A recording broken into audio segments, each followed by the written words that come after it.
Tu veux commencer à streamer et tu veux pas streamer sur Twitch mais plutôt sur Kick et tu sais pas comment faire pour pouvoir lancer ton stream, t'inquiète pas, la vidéo elle est faite pour toi. Moi c'est Sporiat et aujourd'hui je vais te présenter un peu comment ça se passe sur Kick et en plus je vais aussi te faire voir comment mettre la clé etc pour pouvoir lancer ton premier stream. D'abord tu vas sur Google, tu marques kick.com et tu prends bien sûr le lien de Kick. Hop. Voilà. Par défaut la langue elle sera en anglais. Et franchement, je vais t'expliquer pourquoi vaut mieux le laisser en anglais. Là, tu arrives du coup sur l'interface de Kick, qui est très similaire bien sûr à Twitch, mais avec quelques différences. Là, tu peux voir en haut à gauche que Kick, il est en bêta. Donc c'est normal, le site vient juste de sortir, donc il n'a pas énormément de fonctionnalités par rapport à Twitch. Au début, quand tu vas arriver sur la plateforme, tu vas voir en haut à gauche connexion ou inscrire. Donc, je te conseille de t'inscrire, te connecter avec ton adresse email, etc. Tu vois à peu près comment ça fonctionne. Fais attention, comme je viens de te l'expliquer, le site il est encore en bêta, donc ça peut arriver. J'ai des connaissances que d'autres personnes n'ont pas réussi à se connecter grâce à leur adresse email à cause d'un petit point ou une virgule. Là, dès que tu seras inscrit du coup sur ta plateforme Kick, on va arriver sur ma chaîne. Bon là c'est ta chaîne de base, très similaire aussi pareil à Twitch. Du coup tu peux voir ton nom, tu peux mettre une photo, tu peux mettre aussi des liens comme moi j'ai mis ici sur d'autres réseaux sociaux, ta biographie et aussi le même système qu'il y a sur Twitch, les panneaux, les panneaux de réseau. Mais bien sûr pour configurer tout cela, il faut y aller du coup dans les paramètres. Et les paramètres, du coup quand tu cliques sur ta photo en haut à droite, tu vas sur paramètres et là tu arrives directement sur profil, tu vas arriver obligatoirement sur profil. Là tu peux modifier ton avatar, comme moi j'ai mis une photo. Tu peux mettre aussi, une bannière qui sera derrière ton hors stream, du coup, quand tu seras hors ligne, tu auras une bannière de fond, et tu peux mettre aussi une bannière de hors ligne. Comme ça au moins les gens, quand ils viennent sur ta chaîne, si t'es pas en stream, ils vont voir que t'es pas en stream. Tu peux aussi modifier ton nom d'utilisateur. Fais attention, comme c'est marqué juste en dessous, vous devrez attendre 60 jours pour pouvoir de changer à nouveau votre pseudo. Ici, tu peux mettre ta biographie de stream. C'est bien aussi de marquer les jours où tu stream, l'heure où tu stream et à peu près quel contenu que tu vas faire. Comme ça, au moins, les personnes qui viennent sur ta chaîne quand tu es hors stream, ils peuvent déjà voir ce que tu fais sans être présent sur les streams. Après, juste en dessous, comme je t'ai expliqué tout à l'heure, à droite, tu pouvais mettre plusieurs réseaux. Là, ça va, c'est déjà prédéfini. Tu as plusieurs réseaux, donc TikTok, YouTube, Instagram, etc. Tu mets juste le lien de ton compte.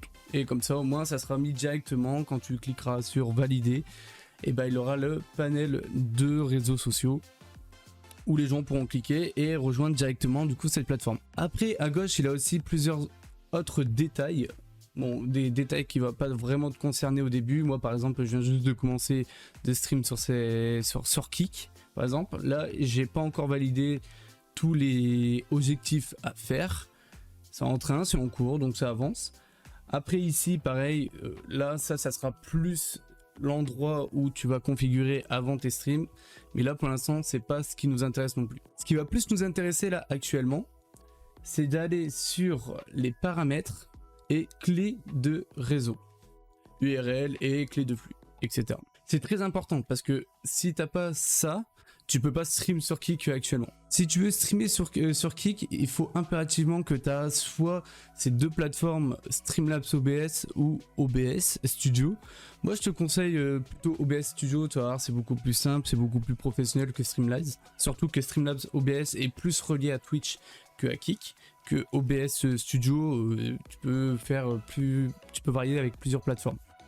Ceci c'est OBS. Bon là c'est un peu le bordel, c'est normal.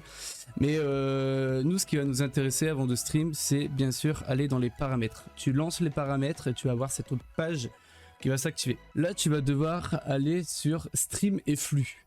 Et à partir d'ici, c'est là où tu vas commencer à paramétrer avec les clés de stream, de flux, pour pouvoir lancer ton stream. Surtout pas se tromper, au début dans le service, il a plusieurs services que tu peux pas utiliser bien sûr. YouTube va pour YouTube, Twitch va pour Twitch. Nous du coup on va aller sur afficher et tout, et on va descendre tout en bas.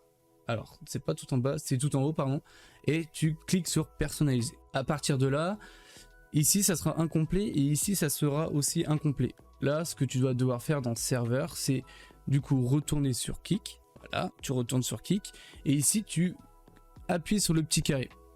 Ça va copier du coup le lien qui est là actuellement. Et là, tu vas bien sûr sur OBS et tu copies-colles le lien juste ici.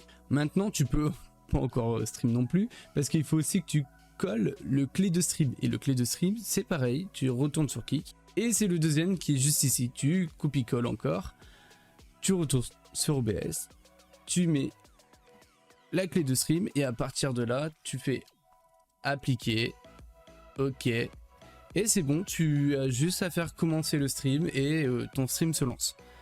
Mais bon, je vais t'expliquer quelques petits détails. Les gens là, du coup, si tu lances ton stream, c'est bien, tu peux lancer ton stream, mais le problème c'est que les gens ils vont pas savoir sur quoi tu vas streamer parce que tu n'auras pas mis la catégorie de stream. Ils vont pas savoir non plus,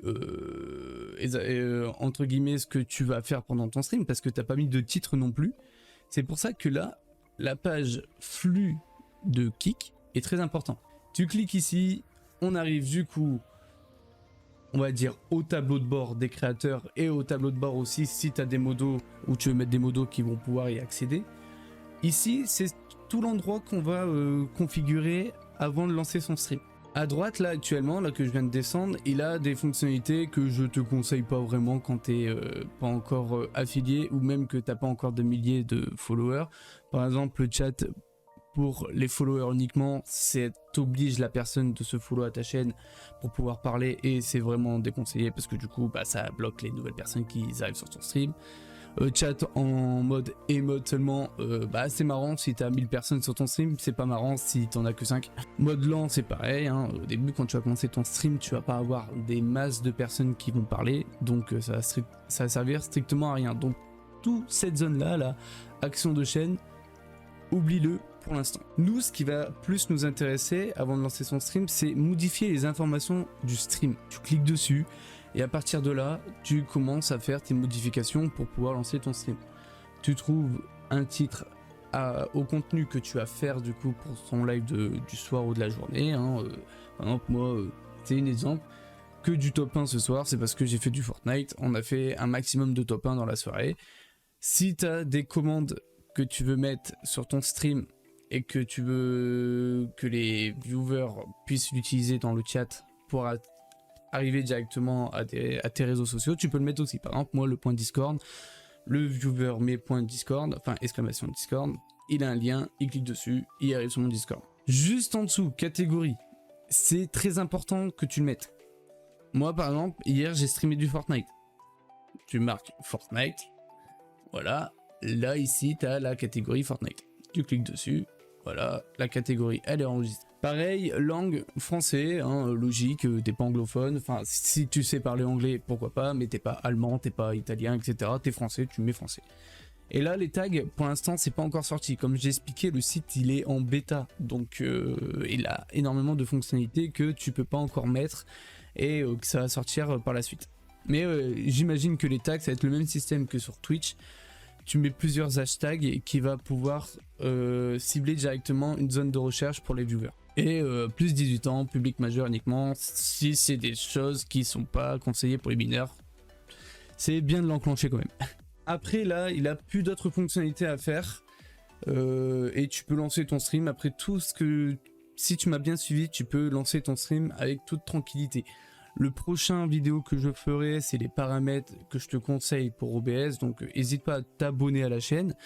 Et si tu veux nous suivre aussi sur Kik, n'hésite pas aussi à rejoindre la chaîne Kik. Ça me ferait énormément plaisir. On s'approche en plus de l'affiliation, si tu veux mettre, n'hésite pas. Après, je te mettrai les autres réseaux aussi dans la description. Avant de te quitter, je t'ai expliqué tout à l'heure un peu pourquoi il fallait mettre le site en anglais et pas en français. Parce que le problème, c'est que la traduction elle est mal optimisée sur le site, bien sûr, comme je t'ai expliqué, elle est en bêta.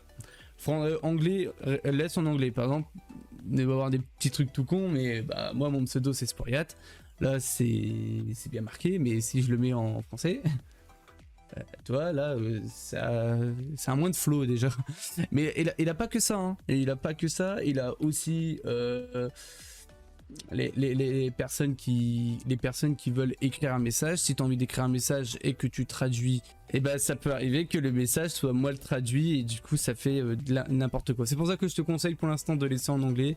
Ça risque d'être modifié par la suite, donc il a pas plus mal. Je pense que je vous ai tout dit durant cette vidéo. Maintenant tu sais comment streamer sur Kick, comment configurer aussi le stream pour avant de lancer le live. N'hésite pas du coup à t'abonner à la chaîne, ça me ferait énormément plaisir. Rejoins-nous sur Kick et rejoins-nous aussi sur le Discord. Allez, je vous souhaite une très bonne journée, une très bonne soirée et à plus tard. Ciao les amis.